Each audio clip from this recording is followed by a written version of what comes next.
alaikum. Upcoming class alert. Upcoming class alert. Yeah, you heard right. We got an upcoming class alert taught by Ustada Laila Nasheeba. So stay close, because listen, it's going to be good. This series is the series on the Jinn. Please, you're going to want to listen and take some notes. Streaming on all major platforms. Once again, taught by Ustada Laila Nasheeba. Streaming on all major platforms. Channel SunnahFollowers.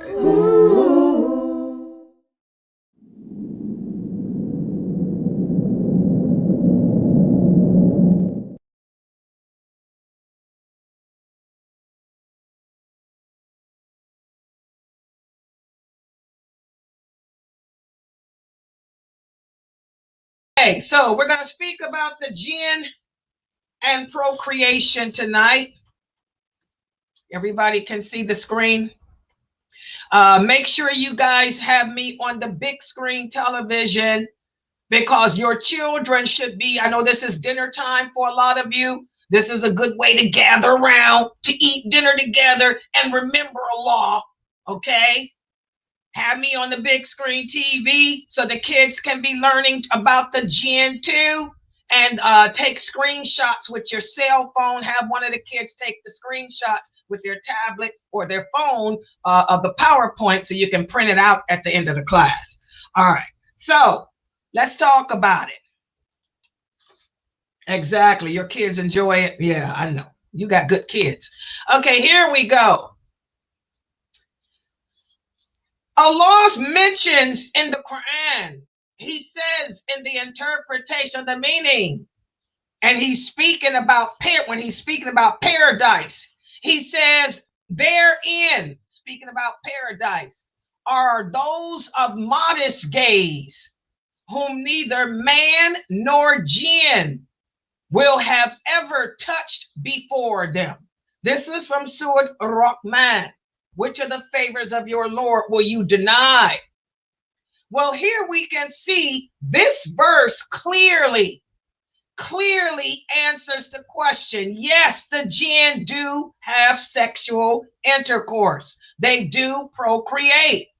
As we spoke about yesterday, they have to earn paradise just like us.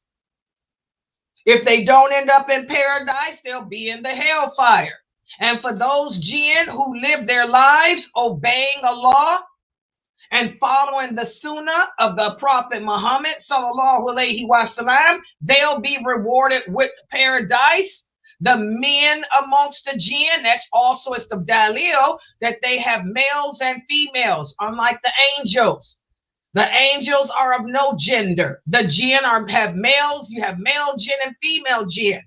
The male jinn will be with the El-Hureen too. The El-Hureen are not just the reward for the men of this nation, but also the jinn of this nation. Okay? Now, there's a hadith that we put in here from a person that wrote the book called Anwar el-Bahia.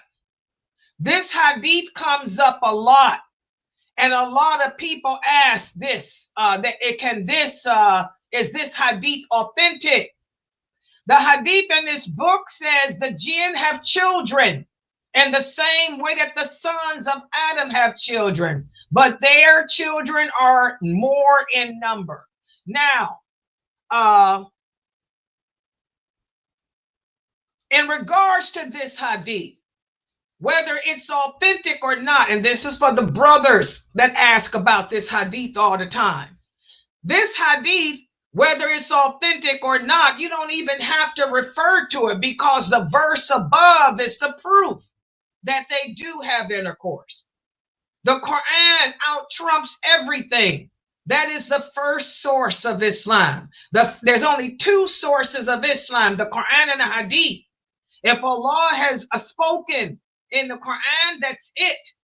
You know, this is the clear dalil that proves, you know, that they do procreate. They do have sexual relations. So in regards to that hadith, you know, being authentic or not, Allah knows best, and we don't even need to use it.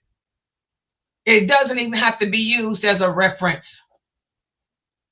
And now, as one of the brothers brought up yesterday, there are a group of people out there who do say that the jinn do not eat, that the jinn do not drink, that the jinn do not have sex. But as that verse that I just shared with you proves, what they're saying is not correct. Again, when Allah speaks, man has nothing to say. And when the Prophet Muhammad sallallahu alaihi wasallam speaks, man has nothing to say. The hadiths that we went over yesterday, where the Prophet spoke about the jinn and their children and their food, those hadiths were Bukhari and Muslim. That's it. The only book higher, the only book higher than the Bukhari hadiths is the Quran. So for those people who do say that the jinn don't eat or drink, and yes, there are a group of them that say that, we've proven them wrong. So what does that mean? Does that mean that you slander them? Does that mean that you talk bad about these people? No, you just let it go. Keep it moving. It ain't of no importance. Keep it moving. And also when we speak about the food and the eating and drinking of the jinn, many scholars have delved into the nature. They try to figure out, how do they eat? Do they eat the same way we do? Do they swallow? Do they sniff the food? Or all of this? Again, and these are scholars who debate that. Still, this is wrong. We don't get into those type of questions.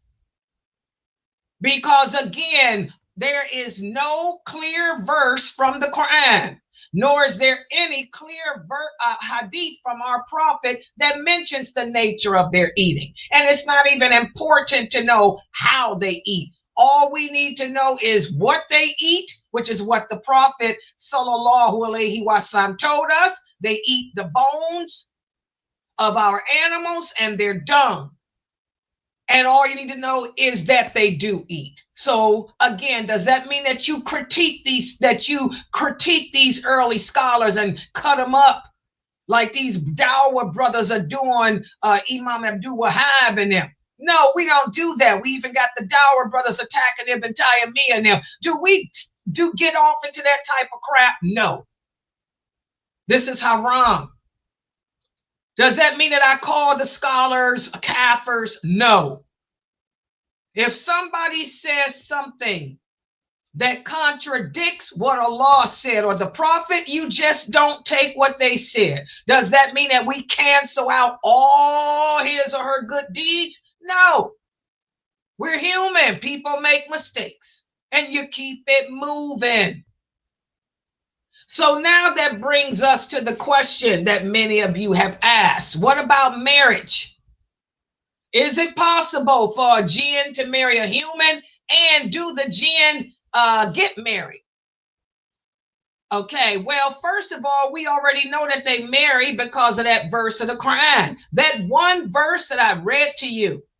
That's all the dalil you need for all of these questions about procreation and having children and marriage. But now you may hear many people come to you, especially in the African culture.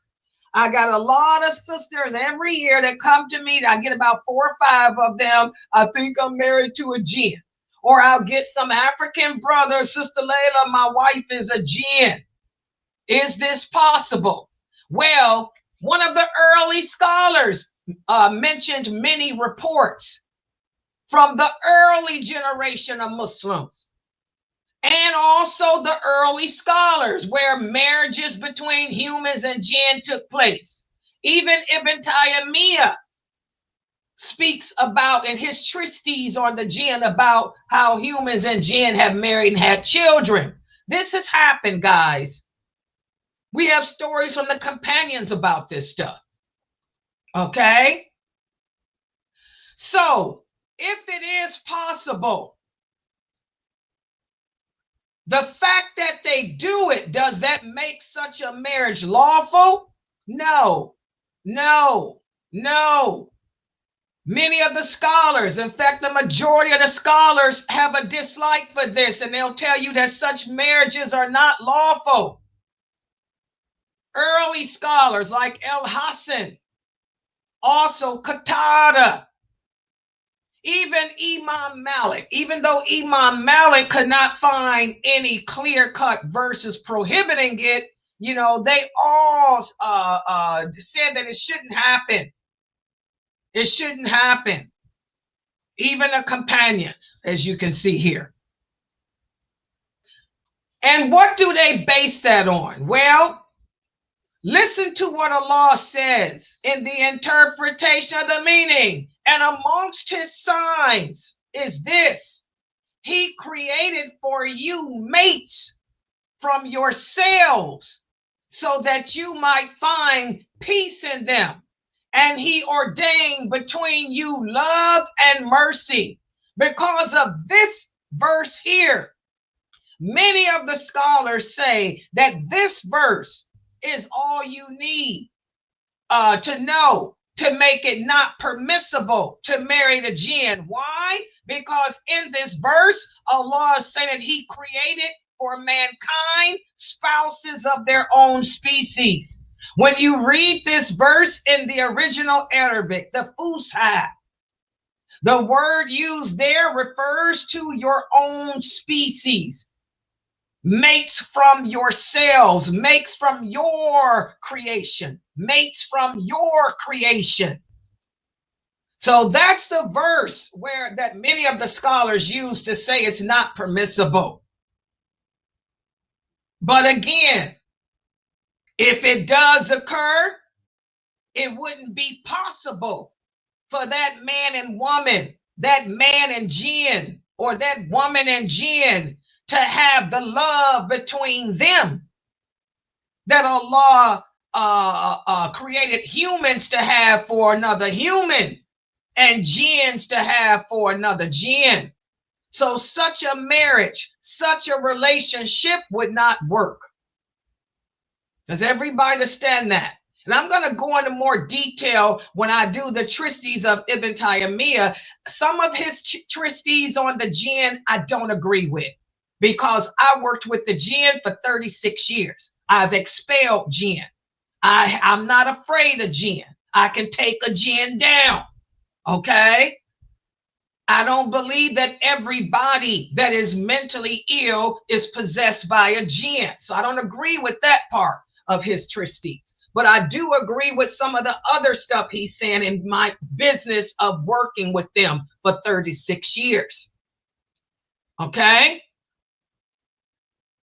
So, even if you did marry a jinn that took on the appearance of a human, okay, the marriage wouldn't last, the relationship wouldn't last, the relationship wouldn't be productive, it would be chaos. Simply from the nature, because remember, Allah told the jinn to stay away from us because the temptation to harm us is great. The jinn like to harm humans because they're more stronger than we are. Okay? And they can do things that we can't do, such as fly or travel fast or something like that. You know, but even though a lot of people claim that such marriages do occur, and they have occurred in the past, it's still rare. It's still rare. So for my African sisters and brothers, you guys, you put too much emphasis on the jinn. Because you're married to a bad person doesn't make that person a jinn. Okay? Because you're married to a woman or a man who is bipolar or schizophrenic doesn't make him a jinn. What's happened today is because of so much in-marrying. We've married our cousins and such so much, and there's nothing wrong with that. It's lawful in Islam, but marrying your cousins, you're keeping mental diseases that run through you, through your genes. You're keeping those diseases alive. And I think that a lot of people who are Muslims today have mental illness issues because of all of us marrying into our families and keeping those diseases prominent. So a person may be schizophrenic, a person may be bipolar, or a person just might be a bad person.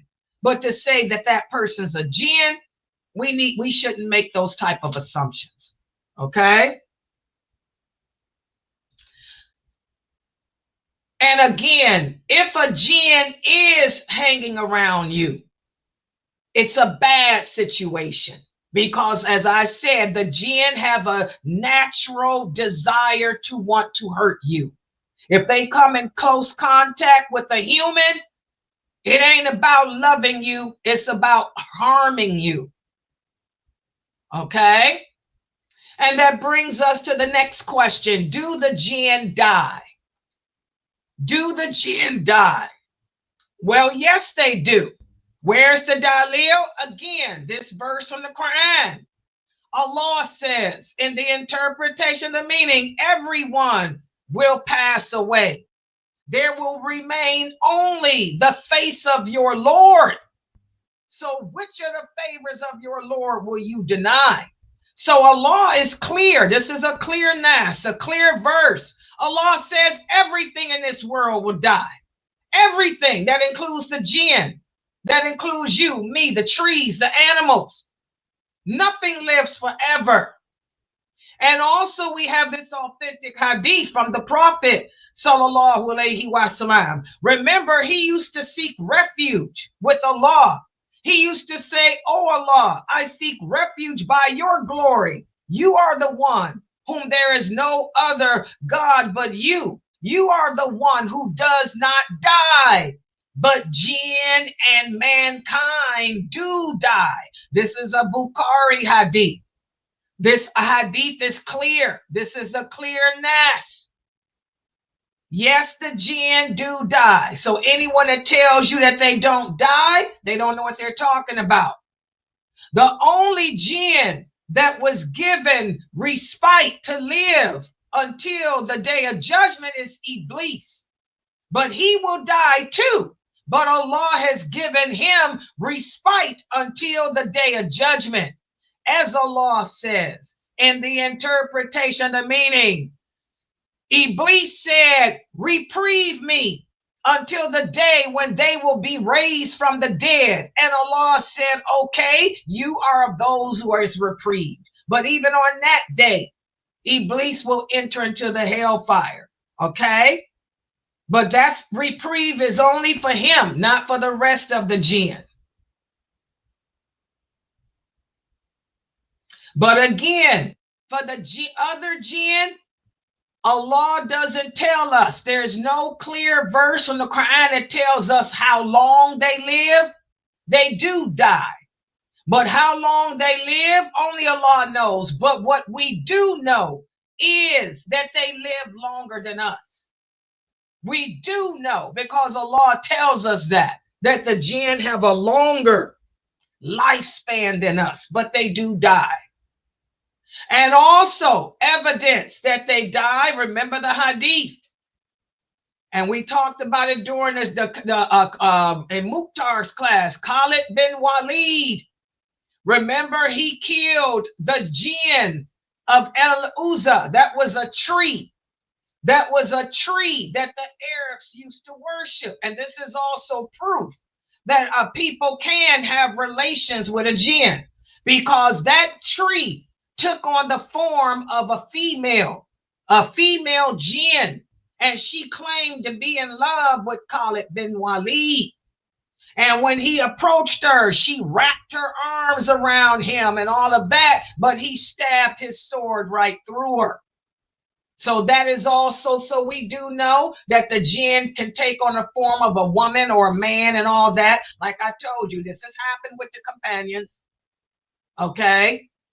And we also have the hadith, the story of the other companion who killed a jinn. I'm going to talk about that later.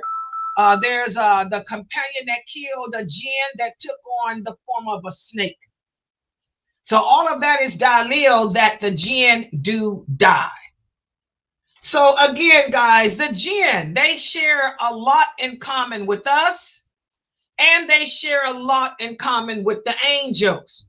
They're strong, stronger than us, but not as strong as an angel.